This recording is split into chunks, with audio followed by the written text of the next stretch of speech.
What's going on, everybody? Cleepus Tech here, coming back at you with another video. In this video, I'm going to be giving you my full review of the BLU Bold N2 to help you decide whether or not this is the right phone for you. Now before we go any further, as always, I do want to remind you to hit that subscribe button, and if you want to learn more about this phone, I will be linking to several other videos about it in the description, as well as some information about pricing, availability, and some of my favorite smartphone accessories. But with that being said, let's get into it. Now overall, this phone is interesting to say the least. It goes factory unlocked, retails for around $249, and as far as I know, it's not being offered through any carriers, so again, you will have to get it factory unlocked, which on one hand can be a good thing because it does have some decent compatibility, but on the other hand, while there are phones like the Samsung Galaxy A53 5G for example, the carriers are offering at some really good discounts. With this phone being factory unlocked, you will basically have to get it for full price. In general, BLU went for kind of a more premium vibe here, and in a sense, they did kind of pull it off, but as you're about to see throughout this video, it does have some weird quirks too. So starting with the display here, the BLU Bold N2 has a 6.6-inch AMOLED display with a 1080p resolution, a PPI of 390, an aspect ratio of 19.5:9, and a 90.9% screen to body ratio. So in general, this phone does have a really good display. At 6.6 inches, it is on the larger side, which is definitely a good thing if you're going to be on your phone a lot. And the image quality here is really good. Not only are we getting a 1080p resolution, which is going to make everything nice and sharp, but with an AMOLED display, the colors look really good. It's a lot brighter than something like an LCD, and the viewing angles are really good as well. So if you're outside in the sun, for example, or really just in any kind of bright area, the phone is going to be easy to see. It does have a really unique look in general, kind of reminds me of the Samsung Galaxy S10, and I did like that design, so I'm glad to see it again on this phone. Overall, I would say if you're consuming a lot of content and you want a phone that has a really nice image quality, you're really not going to be disappointed with this phone. Now for storage, the BLU Bold N2 is getting 256GB of internal storage, but we're not getting microSD card expansion here, so that's actually a pretty unusual thing for a phone in this price range. Pretty much every other phone like this is going to have microSD card expansion, but again, unfortunately, this phone doesn't. But on the other hand, in this price range, you're really not going to find very many phones, if any, that have this much internal storage, so that's kind of the trade-off here. In my opinion, I personally don't even own a microSD card, so for me, not having microSD card expansion is really not a big deal, but if you're used to that, then this might be a bit of a letdown. But in general, I feel like for most people, regardless, with again 256GB, unless you're really downloading all kinds of apps and games and stuff like that, you're most likely not going to fill this up anyway. Now for security features, this phone does have face unlock and a fingerprint scanner right here in the display,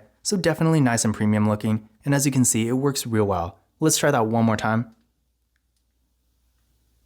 And there we go. So as you can see, definitely real fast and responsive. Now for the camera setup here, I don't want to call this a hole punch because it's technically not, it's kind of like a pill-shaped thing here. I do personally think it looks real cool. Again, kind of like the Samsung Galaxy S10, so definitely an interesting design here. Now this camera is 16 megapixels, and then on the back, we got a quad camera setup with a 64 megapixel main camera, a 5 megapixel ultra wide camera, a 2 megapixel macro camera, and a 2 megapixel depth sensing camera. So as you can see, definitely a cool, unique looking camera module. And overall, I am a really big fan of this back material. It has kind of a leathery consistency, and it's definitely not something you see every day. But as far as the overall camera features go, it pretty much has everything, including an ultra-wide camera and a macro camera. So if you're taking a lot of pictures and you want a wider variety of features, then this phone definitely won't let you down. As far as the photo quality goes, I don't really have any complaints here. I mean, compared to the average phone in this price range, the quality with this phone doesn't really stand out a ton, but for the average user, for pretty much anything you might be doing with the smartphone camera, it will absolutely get the job done. So sure, on one hand, are there mid-range phones out there that take slightly better photos? Yeah, there definitely are. I personally think the photo quality you get with the Samsung Galaxy A53 5G, for example, is quite a bit better. But again, for average daily use, the photo quality you get with the BLU Bold N2 is really all you're going to need. Now for video, this phone has a max recording quality of 2K in the rear camera and 1080p in the front. So on one hand, it's kind of cool that we do get the 2K option here, but I'm not really sure how useful it actually is. I mean, for me at least, if I'm going to record in anything above 1080p, I would just go to 4K, which unfortunately this phone can't do. I feel like 2K is kind of just a waste of file space. But that being said, if you really do want to record in 2K, then just keep in mind, you can with this phone. And when it comes to the video quality, it's pretty much just like the photo quality. I mean, it's definitely not the best, but for most people, I would say it will get the job done. Now, one question I could kind of imagine coming up here is that if you're a content creator, is the camera setup we're getting here good enough for you? Now, in case you want to see the full details on this, I will be making a separate camera review for this phone, so if you're interested, definitely check that out in the description. But the short answer is, if you're doing stuff that's really video focused, like YouTube for example, then I would suggest going for something a little bit higher end, preferably that can record in 4K, because on YouTube you might actually want that. But if you're just doing stuff on social media, like Instagram or TikTok for example, then I do think this phone will absolutely get the job done. I mean, unless you're doing serious mobile photography, which is probably not a whole lot of people, or you're making videos for YouTube that you want to record in 4K, I feel like for everyone else, the camera we're getting here with the BLU Bold N2 is plenty good enough. Now when it comes to RAM and processor, the BLU Bold N2 is getting 8GB of RAM with the MediaTek Dimensity 810 processor. Now for the actual performance, it's definitely not bad, and for most people it will get the job done for daily activities like web browsing, social media, stuff like that. But if you're really going to be on your phone a lot and you want the fastest phone you can get for the money, then this is probably not going to be it, because in this price range, you can easily get a phone that's noticeably faster. But that being said, again, for what it is, it's absolutely not bad at all, and for more moderate users, it's going to be plenty fast enough. But if you really do want a super fast phone, then again, for this price, you can definitely do better. Now I did run a Geekbench 5 benchmark test on it, and here are the scores I got. What I recommend doing is running this test on your current phone and comparing your results to these, and that's going to give you a better idea of whether or not this phone's going to be an upgrade for you. But in general, again, is it the fastest mid-range phone out there? Definitely not. But is it fast enough to give you a good experience for most activities? I would say absolutely it is. And unless performance is really the #1 priority for you, then as long as your expectations are realistic, you most likely will be happy with this phone's performance. Now for the battery, this phone has a 4200 mAh battery that supports 30-watt fast charging, so we got a pretty good battery here on one hand compared to a phone that has a 5000 mAh battery, which is honestly pretty much every other phone in this price range. The battery life is not going to be quite as good, but a 4200 mAh battery isn't exactly small, so if the battery life isn't really your priority, but you want something at least decent, then it will be acceptable. On the other hand though, the 30-watt fast charging is definitely impressive, and not only are we getting the fast charging here, but as you can see, the phone actually does come with a really good charger, so you can take full advantage of the charging speeds. And in case you're wondering, unfortunately this phone doesn't have wireless charging, which is really too bad, because a similar phone, the BLU F91 5G, actually does have wireless charging. And since BLU was obviously trying to make this phone look and feel a lot more premium, I don't know why this phone doesn't have wireless charging too. But in general, it's not really a feature I expect in a $250 phone, so although it would have been really nice to have, it's not really that surprising that it doesn't have it. Now one major drawback with this phone is that for whatever reason, it only has Android 11. And seeing that we're on Android 13 right now, for a relatively new phone, the BLU Bold N2 is quite a bit behind. So if you do really care about the software, this is definitely not going to be the phone for you, because I don't even know when the major updates are coming. I would assume that it's at least going to get Android 12, but even then, it's still going to be a software behind, and by that time, who knows, Android 14 might be out already. So in general, if you're okay with having Android 11, then this is really not going to be a problem. But if you do like to have the latest version of Android, then again, keep in mind, this phone does only have Android 11, and I really don't know when or if that's going to change. Another disappointing thing here is that this phone doesn't have NFC, so if you like to make contactless mobile payments using tap and pay, definitely keep this in mind. Honestly, this is really disappointing, because in this day and age, pretty much every other phone in this price range is going to have NFC, and since tap and pay is so widely used at this point, and honestly BLU really isn't that popular, you would think that they would try to give the phone at least all the basic features they could. So again, just keep in mind, if you do like to use tap and pay, this probably won't be the phone for you. In addition to this, weirdly enough, the BLU Bold N2 doesn't even have a headphone jack, so if you do have a 3.5mm pair of headphones, then unfortunately to use them with this phone, you will have to get an adapter. But in conclusion, my overall thoughts about the BLU Bold N2. In general, like I said in the beginning, this phone is interesting to say the least. On one hand, it does have a really cool design, a really nice display, a great camera setup that not only has plenty of features, but also really good photo quality. It also has a ton of storage, albeit with no microSD card expansion, but honestly with 256GB, I feel like the average person probably won't need that anyway. And the performance again is decent, maybe not the best, but it's still fast enough for most activities. And not to mention, in case you didn't know, this is a 5G phone, kind of forgot to mention that. But yeah, despite not having it in the name, the BLU Bold N2 does have 5G connectivity, so you won't need to worry about that. And again, the fast charging in this phone is really good too. But that being said, there are a lot of really basic features that this phone doesn't have that pretty much every phone in this price range does have. Like for example, a headphone jack, and some of the really upper end mid-range phones don't have headphone jacks either. But the BLU Bold N2 really isn't on that level. And in addition to this, it doesn't even have NFC, which at this point in 2022, for a mid-range 5G phone, is definitely a feature I'm starting to expect. Overall, by itself, if someone just put this phone on my doorstep, I would be okay with it. I mean, it's not terrible, but at the same time, for $250, especially considering the deals most US carriers are offering, I feel like you can do a lot better. But this concludes my review of the BLU Bold N2. Again, if you want to learn more about this phone, I will be linking to several other videos about it in the description, as well as some information about pricing, availability, and some of my favorite smartphone accessories, so if you're interested, definitely check that out. But that's it for this video. If you enjoyed it and found it useful, be sure to give it a thumbs up and hit that subscribe button. Don't forget to follow Kalipis Tech on Twitter and Instagram,